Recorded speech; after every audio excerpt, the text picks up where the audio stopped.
Hello, my name is Revelle. I'm an Indigenous author. I wrote the Algonquin Quest Series of books. I am Algonquin, Algonquin Sunset, and Algonquin Spring. I'm reading from my first book, I Am Algonquin, and a warrior named Mahingen is doing the narrating. Wagoo snapped his head around and yelled, "Brother, stop that!" With that, the two of us turned around and out of the forest came Mitigomij, Red Oak. Brothers, if I was a Haudenosaunee, you both would be dead right now. Mitigomij, with you around, we would have no fear of the Haudenosaunee. We know that you would already have killed them, said Wakush. Is that Mitigomij you call Magadawa Wabin, Black Dawn with you, I asked. Brother, there is only one way to find out, and that is pretend to attack me. Wakush then said, "We're not that foolish, Mitigomij." Mitigomij was my third brother. He was the best archer in our tribe, and his power with the slingshot was second to none. Mitigomij was also accomplished with the spear, and the war club, and the knife. He was a great Minnesino and hunter. But our brother had one major problem that kept him from going on the warpath and hunting trips with us. Mitigomij would slow the party down. 22 winters ago, he was born with a club foot. Our brother had trouble walking for any length of distance and could not run at all. Because of this, he honed his weaponry skills to be the finest of all the Amawini. Our family unit, the Algonquins, all treated him as a special gift, and all the great warriors and hunters taught him their skills. With these teachings, Mitigomij became the best of the best. When he was young, if the other children picked on him or teased him, he was quick to settle it in a decisive way. He always stood up for anyone being bullied and gained the respect and fear of his peers. Travel on land was Mitigomij's biggest hindrance, but when it came to canoeing or swimming, no one in our band was his equal. As long as I can remember, no one had ever beaten him in a swimming, archery, or canoeing contest. Many had tried. When the Innu and Malisite came for gatherings, they always brought their top warriors to try and defeat him in these contests. They were never successful. His upper body was the envy of all the young men. His one good leg was strong and healthy, but the leg with the club foot was withered. And because Mitigomij was so well treated by the warriors when he was young, he took it upon himself to be the self-appointed teacher of all the young children for their weaponry and hunting skills. When Mitigomij was 12 winters old, he came upon a panther that had a young male cub. The cub was black, and a black panther is a melanistic variant of a cougar and very rare as a white cougar. He watched the mother and cub from a distance, and the female came to accept him. Mitigomij observed as the mother killed game and brought it back to the young one. When the cub got older, the Mitigomij took the cub on hunting trips and let him watch as she made the kill. One early morning, the mother was hunting and brought down a deer. The young male was lying in the woods watching, and Mitigomij was at a distance. As the mother started to drag the kill to her cub's hunting place, a pack of several wolves came upon the panther and attacked her for the fresh kill. She had no chance and died defending her prey in her cub's hiding place. Mitigomij knew that the cub was now defenseless and needed his help to survive. He got to the cub while the wolves were preoccupied with his mother. Then he grabbed him and took him back to the den. For the next 6 or 8 months, Mitigomij brought meat for the young male.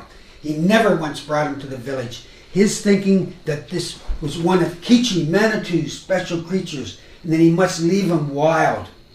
With the help of Mitigomij supplying them with game, the cat became big and strong and totally devoted to my brother. The cat would never show itself unless Mitigomij called him out of hiding. Magadawa Wabin was never far from my brother, always lurking in the shadows. Mitigomij gained his warriorhood long before he ever took the Wasakan journey. He was now 22 winters old, but when he was 16, he proved beyond a doubt that he and Magadawa Wabin were never ever to be underestimated. It was during the spring running of the suckers Mitigomij was part of a morning from the village along a small stream spearing the fish to bring home. My brother never strayed too far from the confines of the band because of his struggle to walk. But this day he went beyond his own boundaries, where it would take us a part of the morning to get somewhere. It took him 2 or 3 times as long. Mitigomij was spearing and bringing in the suckers, and every once in a while he would throw one to the edge of the forest for Mitigomij. Mitigomij was so engrossed in his task that he never noticed the 4 Haudenosaunee on the opposite bank until Mitigomij screamed a warning. They were young and probably out on a trek to find village locations or to capture lone people off by themselves in the forest, and they traveled lightly for speed and effectiveness, living off the land. The 4 warriors charged across the stream, and Mitigomij threw his fishing spear at the lead warrior, catching the young man by surprise at the speed and accuracy of the throw. The spear entered his throat and exited halfway out the other side, and he died in the stream, reddening the waters where he fell. When the next warrior reached the bank, he was met head-on by Mitigomij, who knocked him down and started tearing at his face. My brother grabbed his war club from his belt. With the 3rd Haudenosaunee upon him, he broke the man's kneecap with one mighty swing. Then he hit him in the face as the man dropped to his hands and knees. The last foe had only gotten 3/4 of the way across the stream. He was younger than the others, and he was terrified. He had just watched his 3 brethren killed before his eyes in less time than it had taken him to traverse the small waterway. Before Mitigomij had a chance to calm off, the panther splashed into the stream to make the last kill. Then with a mighty swipe of his paw, he shredded the right side of the foe's face. With a command from my brother, Mitigomij stood in the stream, screaming and snarling at the last Haudenosaunee. Mitigomij then said, "My cat and I will let you live on this day. You go back to your people and you tell them what happened here. I will leave your friends for the animals to enjoy. And if I ever see you again, I will kill you on sight. I will know you by the scar the Black One has given you. Go!" With that, the young warrior ran off downstream, leaving a trail of blood following in the swift-flowing water. In the coming years, the story of the Am Algonquin warrior with only one good leg and his panther of death spread among the Haudenosaunee. The Iroquois, we are told, skirted these woods since then because they said it smelled of death. They told the story that it was Michibou, the great-haired trickster god, inventor of fishing, who was disguised as an Algonquin warrior, but had one leg that wouldn't change to a human appendage. The Algonquin believed that they were made by Michibou. He also made the earth, fishing nets, water, fish, and deer. And he lives where the sun rises and the souls of the good Algonquin go to live with Michibou. The Haudenosaunee also said that at the same battle, Michibou was aided by Gitche enemy Bijou, the fabulous night panther. Gitche enemy Bijou was an underwater creature. And to the Algonquins, the underwater panther was the most powerful of the underwater beings.